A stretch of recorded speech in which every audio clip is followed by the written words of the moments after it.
Orang beradab sudah pasti berilmu, dan orang berilmu belum tentu beradab.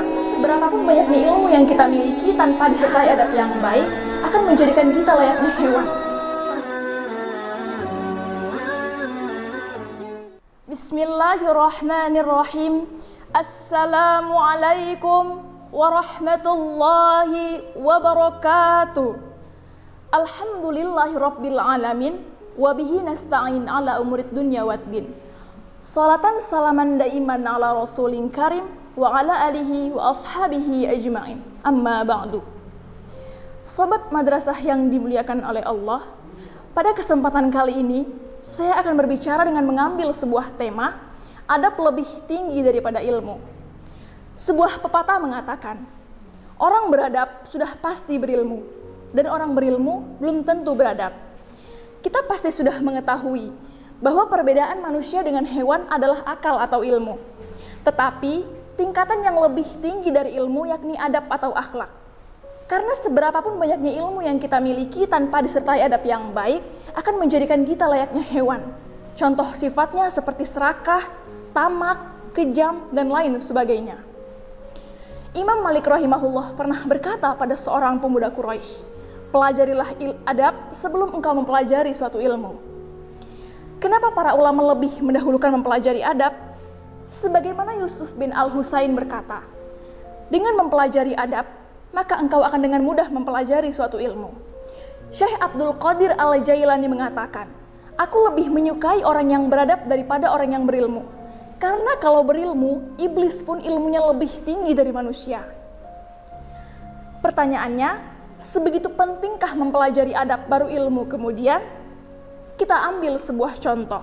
Misalnya, di kehidupan nyata, mungkin kita sering menjumpai orang yang cerdas tapi sombong, pintar tapi tak berperilaku baik, pandai tapi akhlak terhadap orang tua atau guru kurang. Kita pasti akan menilai buruk atau menjudge seseorang itu tidak baik karena perilakunya yang tidak sinkron dengan kepandaiannya. Terkait kondisi di Indonesia, pejabat tinggi yang mapan ilmunya tetapi korupsi. Acap kali kita juga sering mendengar kasus beberapa siswa yang tidak sopan terhadap gurunya.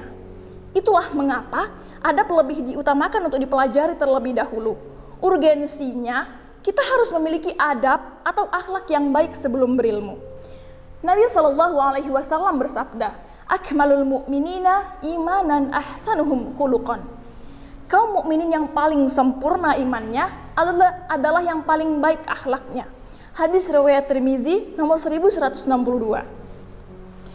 Sebenarnya cakupan adab sangat luas, bukan hanya dalam menuntut ilmu saja.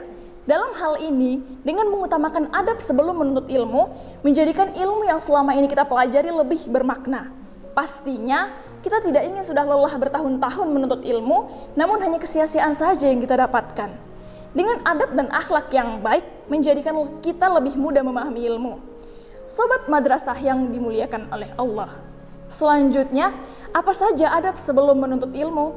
Yang pertama, mengikhlaskan niat semata-mata hanya karena mengharap ridho Allah Subhanahu wa Ta'ala, bukan tujuan duniawi semata. Yang kedua, membersihkan diri dari akhlak-akhlak tercela dan hati yang kotor seperti riya, ujub, dengki, meremehkan orang lain dan berdusta. Yang ketiga, senantiasa bersungguh-sungguh untuk menyibukkan diri dengan ilmu seperti membaca, menelaah, menghafal, mengulang pelajaran dan aktivitas lainnya. Yang keempat, hendaknya memiliki cita-cita yang tinggi untuk akhirat, tidak mudah puas dan tidak menunda-nunda dalam belajar, bersemangat mencari faedah ilmu walaupun sedikit. Yang kelima, memandang guru dengan penuh kemuliaan dan penghormatan, menghormati guru dengan penuh pengagungan, dan selalu berterima kasih kepada guru atas ilmu dan arahan. Yang terakhir, tidak malu bertanya atau meminta penjelasan terkait materi yang belum dipahami. Demikian yang dapat saya sampaikan, semoga kita semua bisa menjadi insan yang beradab dan berilmu. Billahi taufiq wal hidayah. Wassalamualaikum warahmatullahi wabarakatuh.